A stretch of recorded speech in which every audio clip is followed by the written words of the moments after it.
We're here on site at Worldwide Technology Raceway. Just got finished up with the Enjoy Illinois 300. What an incredible race, first off. Incredible finish. I think we should talk about that before anything. Austin Cindric gets his second career win here today at the Enjoy Illinois 300. And, going into the race, you could understand why some people saw it coming because Cindric was really fast on Saturday. Team Penske as a whole really brought it. They've been struggling all season long. But Cindric qualified second. He was really good. Top speed in practice and 10 lap averages. Team Penske was 1, 2, 3. But going through this race, obviously Cindric wasn't the front runner. He did lead 53 laps, including the last two. But I mean, it's pretty clear to say Christopher Bell had the best car today. I think if it weren't for those motor problems, there would be no question who would have won that race. He was making the charge. He led a lap, battling Ryan Blaney for the lead late in that race with about 21 to go. He did lead for a lap. They had that great side-by-side battle where they were crossing each other over. Some of the best racing we've seen all year. Honestly, this track is notorious for being tough to pass. It's not impossible to run side by side. This track really widened up throughout the race. It was really interesting to see. Bell was kind of the one that started that early on, lap 40 or so, getting around Michael McDowell for the lead, the stage win. But you saw Ryan Blaney was trying to protect the lead. He was going all the way to the outside, which is something you don't really see on tracks this tight and flat. A track like St. Louis, you think a track like Martinsville, you think a track like New Hampshire, you think the inside lane's the way to go. Blaney was making it work, man. He was all the way up. I'm looking over at turn 3 and 4 for reference. He was all the way up, almost out of the groove, kind of in the gray, not even really in the dark stuff. And it looked like he was about to slide up and hit the wall. It looked like me playing NASCAR Heat and just sliding up the track, probably going into the wall, losing a bunch of time. But he got such a great run being able to arc it out of the corner. Christopher Bell was trying to stay on him and side draft him down the straightaway, but he couldn't do it because Blaney just had such a head of steam coming down. It was the same thing every single lap for a couple laps in a row. Blaney going all the way to the outside, Bell making a really big, deep run into the corner, kind of sliding up a little bit, hoping to kind of run him up the track and maybe get the diamond out of the corner and be able to take the lead, but it didn't happen. Bell finally did get the lead, and he went up far enough to where Blaney, it looked like the 2022 finish, Blaney went right back around him, did the same thing, crossed him over. It was really, really good racing. The fans were loving it. Mike Joy, Clint Boyer, Kevin Harvick, Raja Caruth, even in the booth. They were loving it. It was a really good battle. Then Bell has the issue. He said he told Adam Stevens he's blown up. Didn't really blow up. Was a motor issue of some sort. He fell all the way back to 7th. Then it was Ryan Blaney's race to lose. Blaney got ahead of Austin Cindric on pit road on that last pit stop. Shouldn't have been an issue on fuel, but something went wrong along the way. Blaney, he was losing ground to Cindric. We all the media members came out onto the track with about 7 laps to go, and you could see Cindric was making up ground, but it didn't seem like it was enough. The lead was still around 2 seconds. He wasn't making up enough ground per lap to be able to catch him that late. But we got out there. We got to our spot with about 3 laps to go or so, and Cindric had gotten the lead down all the way down to just over 1 second.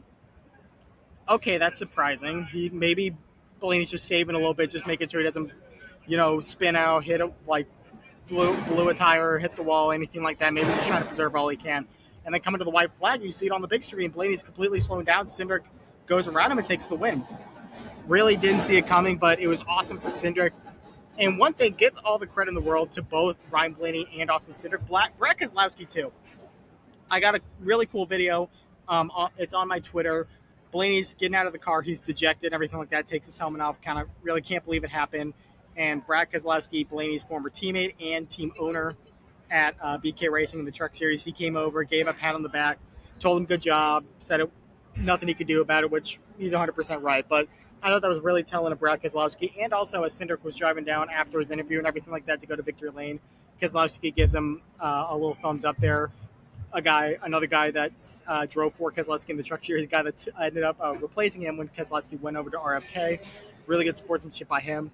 But Blaney gave all the credit in the world to Cindric. Cindric gave all the credit in the world back to Blaney. And almost in the victory lane interview, it seemed like Cindric felt bad for winning the race. The fact that Ryan Blaney was that good and circumstances played out the way they did and cost Blaney a win. But I thought it was a really good race. There's going to be people saying that it's still too hard to pass and there wasn't enough action because there are only 5 cautions in this race. I don't think you need that to have a good race. The tire strategy all the way from the first stage, you knew it was going to be interesting when you had those two early cautions. You had, I think it was Keselowski in 13th was the first one to pit with about 25 laps to go in the stage. You knew that was going to open it up and create a lot of different options for that 95 lap second stage and then the 100 lap third stage.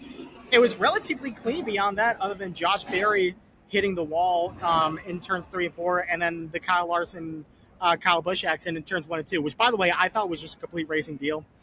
They were both getting tight on each other. Busch squeezed Larson in the corner like he should, and Larson didn't slide up into him. He didn't take him out. He just got loose underneath him. I mean, obviously, it's tough for Kyle given the fact that he's on the playoff cut line. That was right before stage end. But at the same time, there's give and take that has to go into every single lap. And there wasn't a lot of give and take. It's good, hard racing. That's what we want to see. That's why they get paid so much, to race hard like that. And for the most part, race clean. They usually don't have any issues Larson and Busch do. But this time, things happen. And it cost Busch a lot more than it did Larson. Obviously, we'll get to Larson in a second. Trust me, we will. There's 11 races left in the playoffs now, and Busch, not only with the bad finish today, but with Austin Cindric bumping up into the playoffs, he's in a tougher spot than he even was before. Now, today marks 36 races, one whole year without a Kyle Busch win. So that's going to be really interesting to see how he's able to progress, if he can get back into the playoffs these last 11 races. But back to the race itself. You saw the cars really kind of widen out the track. The groove got a lot wider in the corners, and it created good side-by-side racing. And the tires, they didn't fall off quite as much. It wasn't anything too extreme like Bristol, but there was a little bit of fall off. There was enough to where, especially on restarts, there was a lot of really good side-by-side racing, and drivers able to make gains, able to run it deep into the corner. It was good, clean racing, and you definitely weren't stuck where you were. You know what I mean? Christopher Bell is the perfect example. He restarted, I think, 14th in the third stage, got all the way back up to the top 5 before he took the lead on the pit cycle that started when Cindric, Hocevar, Keselowski, and Blaney and those guys made their final pit stops.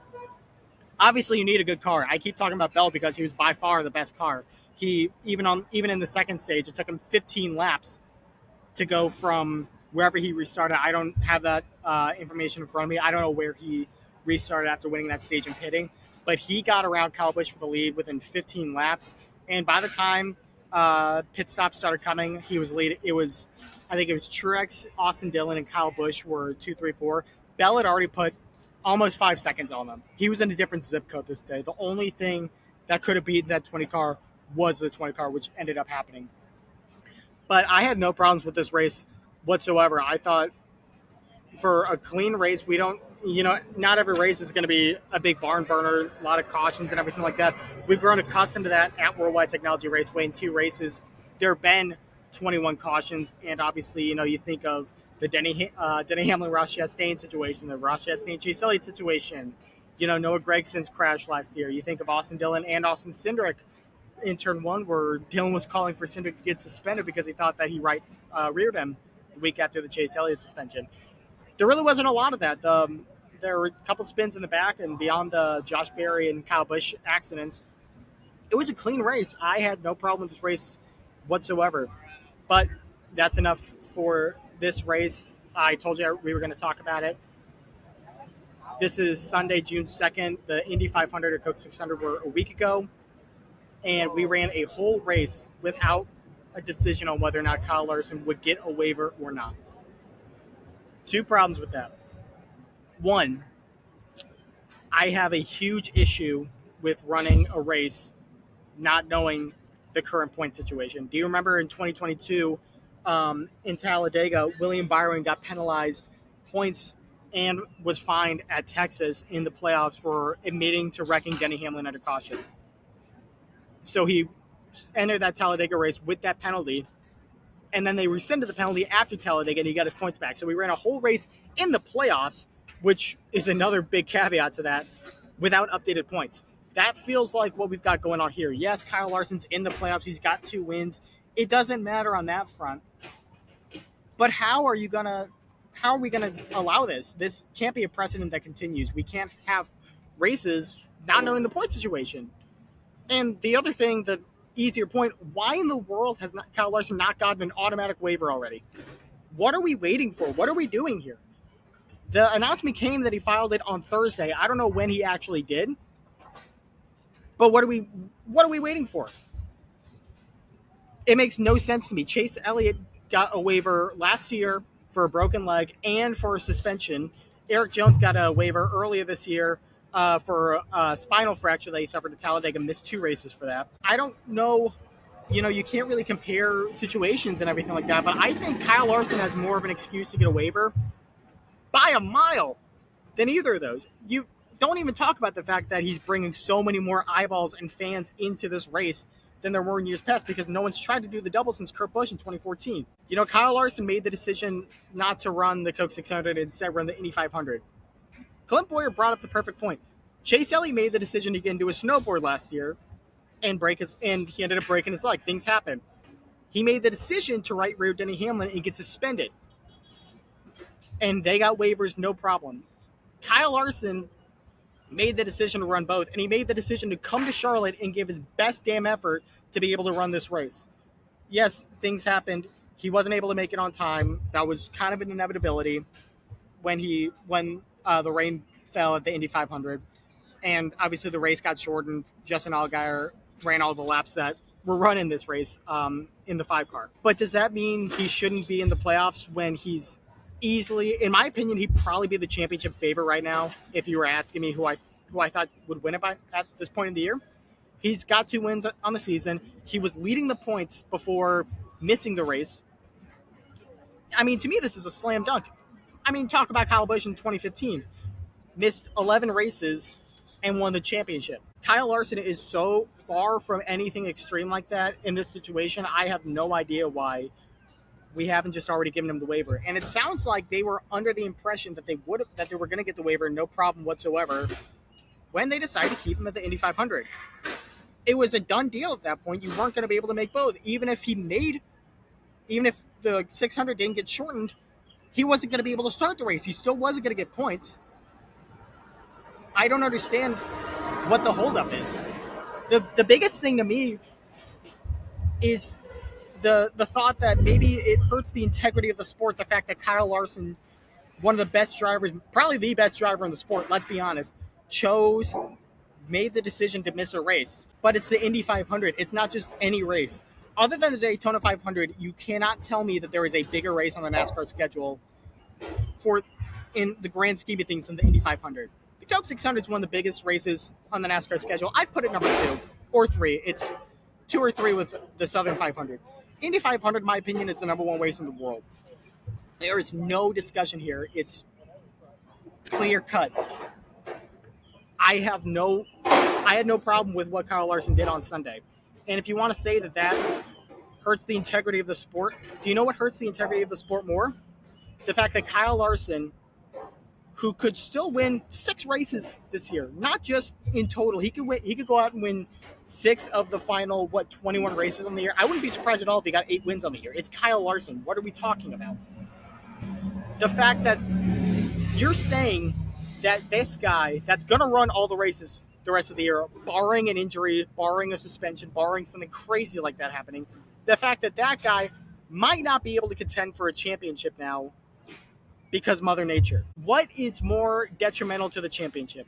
Kyle Larson missing a race in May when he's already locked in the playoffs and was the points leader and possibly winning the championship, or a different driver winning the championship, not having to contend with a Kyle Larson that will run all the rest of the races. To me, it's clear cut. I think you hurt the integrity of the championship even more by not allowing him to compete in it. Or the easier fix for this would be to get rid of the win in your in format. Get rid of the elimination. Regular season standings full year, like you had in the Winston Cup days, that penalizes itself. That's no discussion. Larson misses a race, he doesn't get the points. If he's able to make up those points, he's even more deserving of the championship because he would do so in 35 races when everyone else got 36. It's a Corey Heim situation last year. Corey Heim missed St. Louis last year because of an illness, and if there were regular season points in the Truck Series, he still would have won it by 100-something points. He was unstoppable that year. and you would have told me that he should not be able to compete for the championship because he missed a race, it's ridiculous to me. There is no reason why we are still having this conversation after another race has ended. I think he's going to get the waiver. I have no doubt that NASCAR is going to make the right decision here. But the fact that it's taken this long is the most frustrating part. I really hope that we don't get to Sonoma and this is still a topic of conversation. Theoretically, this could last all the way to the end of the regular season. But I think it's in everyone's best interest to just come up with an answer right away. Kyle Larson even said it. If I get a waiver, cool. If I don't get a waiver, I don't care. I'm still going to go out and I'm going to try to win every race. Just get it over with. Just give him the waiver and let's put this behind us. It's a disappointing situation anyway that he wasn't able to run all 1,100 miles. The fact that we're continuing this unnecessary controversy is frustrating, to say the least. But that's enough of that. We're going to move on now. The Cup Series next week is at Sonoma, second road course race of the year. William Byron got the win at Circuit of the Americas, the first road race. The Sonoma race last year was won by Martin Truex Jr. I do think a Toyota is going to win it. I'm going to pick Tyler Reddick to get the win. I think it'll be his second win of the season. He's been really good at road courses in the past. Toyota's obviously got a really good road course package. Reddick had his wins at Road America, the Indy road course, ironically, two road courses that we don't go to anymore, and he won Circuit of the Americas last year. Always a front runner at these road courses. Really curious to see how the new pavement plays a factor in the race next week, but I'm definitely going to be watching with a close eye, and I hope you guys do the same. That does it for my recap of the Enjoy Illinois 300 at Worldwide Technology Raceway. I encourage you all to go to thepodiumfinish.net and check out my work from this week, as well as all of my great team. We did a great job this week. I'm really proud of the effort. And I want to thank you guys for watching, and we will see you at a racetrack in the near future.